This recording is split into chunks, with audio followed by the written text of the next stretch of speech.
लेकिन महेश, हम ऐसे हाथ पर हाथ धरकर तो नहीं बैठ सकते ना, हमें कुछ ना कुछ तो करना ही होगा। लेकिन हम करें भी तो क्या? मैं ब्रेड पकौड़े बहुत अच्छे बना लेती हूँ, तो क्यों ना मैं ब्रेड पकौड़े बनाकर बेचूं। आइडिया तो अच्छा है, लेकिन मेरी तबीयत ठीक नहीं रहती, तो मैं तो तुम्हारी जगह मदद नहीं कर पाऊंगा। कोई बात नहीं जी, आप बस ग्राहकों से हिसाब किताब लेते रहना, बाकी सब मैं कर लूंगी। ममता के पति को हार्ट की प्रॉब्लम थी, जिसके इलाज के लिए ममता को काफी पैसे चाहिए थे। अपने घर गृहस्थी चलाने और पति के इलाज के लिए पैसे इकट्ठे करने के लिए वो एक पुराना ठेला और जरूरत का सामान खरीदती है और ब्रेड पकौड़े बनाना शुरू कर देती है। आइए आइए, ताजा ताजा ब्रेड पकौड़े खाइए, खुद भी खाइए और अपने घर भी ले जाइए। साथ में शानदार धनिया पुदीने की हरी चटनी भी खाइए। बहन जी, मेरे लिए एक ब्रेड पकौड़ा बना दो तो। हाँ हाँ भाई साहब, ये लीजिए। कुछ ही दिनों में ममता के पास ग्राहक आने शुरू हो गए। अब उसके सामान का खर्चा निकल जाता था, साथ ही कुछ पैसे भी बच जाते थे, जिससे उसका घर खर्च चल जाता था। लेकिन वो इतने अच्छे पैसे भी नहीं कमा पा रही थी कि वो कुछ बचत कर सके और अपने पति का सही से इलाज करवा सके। ऐसे ही कुछ दिन बीते। एक रोज ममता चटनी बनाने के लिए खेत में से हरा धनिया, पुदीना और हरी मिर्च तोड़ने जाती है, लेकिन उस दिन धनिया खेत में ज्यादा था नहीं। तभी उसकी नजर उसके साथ उग रहे कुछ हरे पत्तों पर जाती है। अरे, आज तो धनिया बहुत कम है, ऐसा करती हूँ इस धनिया और पुदीने के साथ इन पत्तों को ही पीस देती हूँ।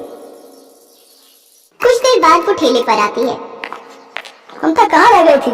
जल्दी से चटनी बना दो, ग्राहक आते ही होंगे। ममता जल्दी जल्दी चटनी सिलबट्टे पर पीस कर तैयार कर लेती है, लेकिन उस दिन उस चटनी का स्वाद कुछ अलग ही था, जिसे खाकर सभी ग्राहक खुश हो गए। वाह भाभी, क्या चटनी बनाई है! ऐसी चटनी के साथ तो मैं 4 ब्रेड पकौड़े और खा जाऊं। मेरे लिए और बना दो। हाँ, मुझे भी और देना। ऐसी स्वादिष्ट चटनी तो मैंने आज तक नहीं खाई। उस दिन के बाद से ममता का काम बहुत अच्छा चलने लगा, उसकी खूब कमाई होने लगी।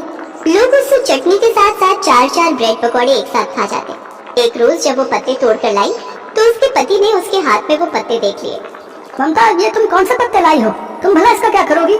आज इन्हीं की वजह से तो हमारा काम इतना अच्छा चल रहा है। जब से ये पत्ते मैंने चटनी में डालने शुरू किए हैं, तभी से हमारे काम में बरकत हुई है, और इसलिए जो ग्राहक एक बार मेरे पास आता है, वो रोज यहाँ जरूर आता है। तुम जानती भी हो ये भांग के पत्ते हैं, और शायद तुम सबको इसके नशे की लत लग गई है, इसलिए वो रोज तुम्हारे ठेले पर आते हैं। क्या? भांग के पत्ते? हे भगवान, लेकिन इनकी वजह से हमारा काम इतना अच्छा चल रहा है। अगर मैंने ये पत्ते डालना बंद कर दिए तो ग्राहक भी आने कम हो जाएंगे। मैं तो कहती हूँ जी, जो जैसा चल रहा है चलने दो। लेकिन अगर किसी को कुछ हो गया तो? किसी को कुछ नहीं होगा, आज तक नहीं हुआ तो आज क्या होगा। बस आप भी अपना मुंह बंद रखिए।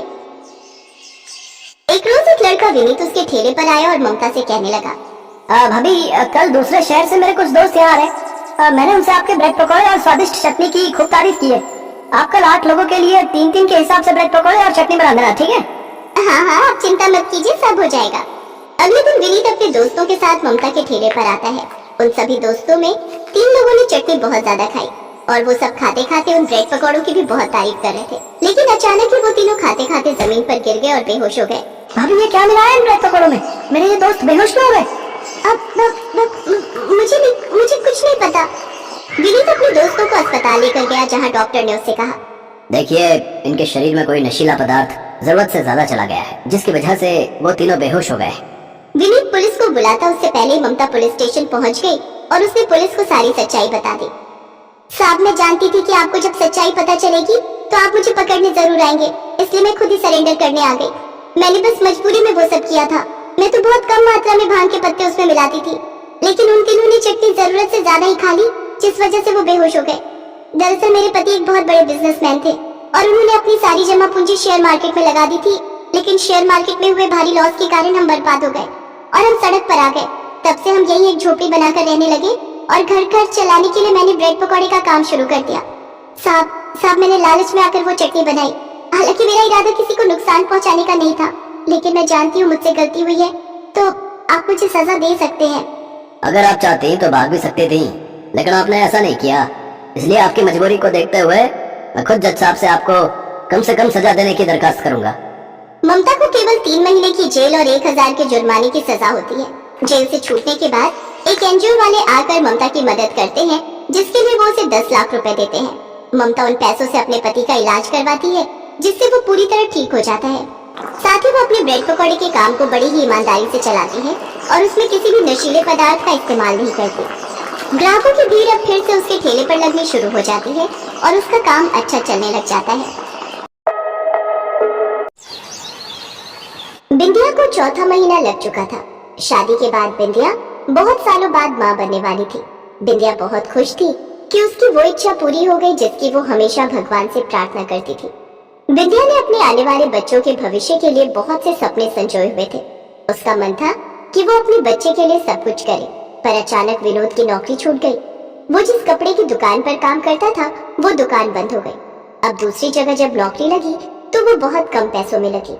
कैसे गुजारा होगा माँ? 8,000 रुपए महीने की नौकरी लगी है, जिसमें से 4,000 घर का किराया चला जाएगा। ऊपर से बिजली पानी के 1,000 रुपए मकान मालिक और मांग रहा है। अभी बहुत खर्च है, कुछ समझ नहीं आ रहा सब कैसे होगा। बेटा चिंता मत कर, चिंता करने से तबीयत खराब होती है। जो होगा सब अच्छा होगा। अगर तू परेशान रहेगा तो बहू तेरे को देखकर और परेशान हो जाएगी। उसका इस हालत में परेशान होना ठीक नहीं। हाँ माँ, तुम ठीक कह रही हो। अब मैं बिंदिया के सामने ये सब बातें नहीं करूंगा। मैं बिंदिया के लिए कुछ खाने का ले आता हूँ। कल वो मुझे रसमलाई बोल रही थी, उसका मीठा खाने का बहुत मन था। मैं आता हूँ थोड़ी देर में। विनोद बाजार चला जाता है, पर उसे नहीं पता था कि बिंदिया उसकी और अपनी सास की बातें सुन चुकी है। विनोद उसके लिए बाजार से रसमलाई लेकर आता है। बिंदिया उसके चेहरे की परेशानी को देख रही थी, पर वो कुछ बोली नहीं। पहले वो कुछ न कुछ खाने के लिए मंगा लेती थी, पर अब उसने देखा कि विनोद परेशान है तो उसने अपने लिए कुछ पसंद का मंगवाना ही छोड़ दिया। ये बात विनोद समझ गया। बिंदिया, क्या बात है? पहले तो तुम मुझे कुछ ना कुछ अपनी पसंद का लाने के लिए बोल देती थी, अब तो पिछले 1 हफ्ते से तुमने मुझे कुछ भी लाने के लिए नहीं बोला। कुछ मन है तो ले आओ। नहीं, मेरा कुछ मन ही नहीं है, बस खाना खाऊंगी। अच्छा, तो खाने के साथ कुछ ले आता हूँ। अरे सुबह मुझे बोल रही थी कि कच्चे आम के पकौड़े खाने का मन है। एक काम कर, थोड़े से कच्चे आम ले आ, उनके पकौड़े बनाकर खा लेगी। नहीं माँ जी, क्यों खर्च करना? अरे कच्चे आम लाने में क्या ही खर्चा, मैं अभी लेकर आता हूँ। विनोद पकौड़े बनाने के लिए कच्चे आम, बेसन और तेल ले आया और बिंदिया ने आम के पकौड़े तैयार किए। कच्चे आम के पकौड़े बहुत ही स्वादिष्ट बने थे। अभी बिंदिया पकौड़े बना ही रही थी कि तभी विनोद का एक दोस्त बिरजू, जो बाजार में जूस का ठेला लगाता था, वो आ जाता है। बिंदिया उसके आगे भी आम के पकौड़े रखती है। अरे वाह भाभी, पकौड़े तो आपने बहुत ही लाजवाब बनाए। मैंने तो आज तक ऐसे आम के पकौड़े कभी नहीं खाया। अगर बाजार में इतने पकौड़े खाने जाओ ना तो कम से कम 100 रुपए की प्लेट मिलेगी। क्या बिरजू, तू भी ना?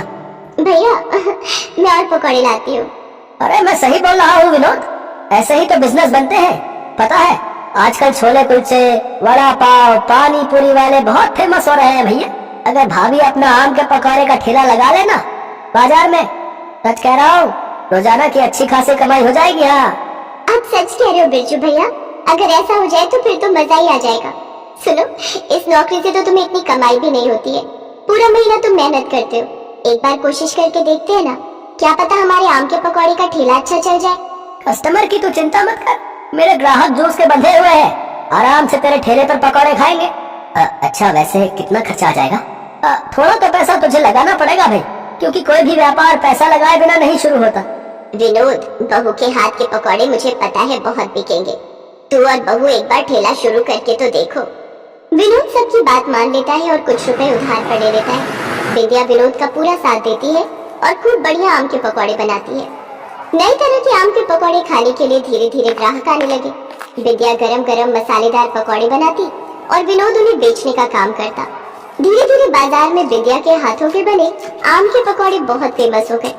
विनोद को नौकरी से ज्यादा इस काम में मुनाफा होने लगा। मैंने कहा था ना, भाभी के हाथों के पकौड़े सबको बहुत पसंद आएंगे। हाँ, 1 महीने में ही रिजल्ट तेरे सामने है भैया। ये तो तू ठीक कह रहा है बिरजू, अगर तू उस दिन सलाह न देता तो आज मैं वही 8,000 की नौकरी कर रहा होता। अब कम से कम हमारे पास अच्छे पैसे जुड़ जाएंगे। बिरजू भैया, आपका बहुत बहुत धन्यवाद। आपने हमें इस काम के लिए प्रेरित किया। ये तो बहुत चिंता में रहते थे, अब सब कुछ ठीक हो गया। अभी बिरजू, विनोद और बिंदिया बात कर ही रहे थे कि तभी वहाँ एक बदमाश आ जाता है और सबके ठेले पर जाकर मुफ्त में खाने लगता है। लोग उसे मुफ्त में खिला रहे थे और वो खाकर बिना पैसे दिए जा रहा था। उस बदमाश ने बिंदिया और विनोद का ठेला देखा तो वहाँ भी आ गया। 1 प्लेट पकौड़े लो, देखो तो सही तुम पकौड़े कैसे बना रहे हो। लगता है नया ठेला लगाया है। बिरजू, मेरे बारे में बताया या नहीं? ये रतन भाई है, बहुत सालों से यहाँ रह रहे हैं। बिरजू रतन के बारे में बताता जा रहा था और रतन पकौड़ों पर पकौड़े खाए जा रहा था। जब रतन ने सारे पकौड़े खा लिए तो वो ऐसे ही बिना पैसे दिए जाने लगा। आपने पैसे नहीं दिए रतन भाई? मैं किसी को पैसे नहीं देता, पूछ लो सारे दुकानदारों से, मैं मुफ्त में खाता हूँ। पर ये तो गलत बात है, पकौड़े बनाने में हमारे पैसे लगे हैं, आपका पैसा देना तो बनता है। ओह, समझा ले अपनी बीवी को, मेरे आगे ना बोले, नहीं तो यही ढेर कर दूंगा, बच्चे समेत ऊपर पहुंच जाएगी। बदमाश रतन ने जैसे ही ये शब्द बोले, विनोद को गुस्सा आ गया। उसने ठेले के पास पड़ा डंडा उठाया और धड़ाधड़ रतन की पिटाई करनी शुरू कर दी। रतन के कुछ साथी जो दूसरे ठेले पर कुछ खा रहे थे, वो उसे बचाने के लिए आए, पर विनोद ने उन्हें भी खूब पीटा। कुछ देर बाद वो सब ढेर हो गए और पुलिस उन्हें पकड़ कर ले गई।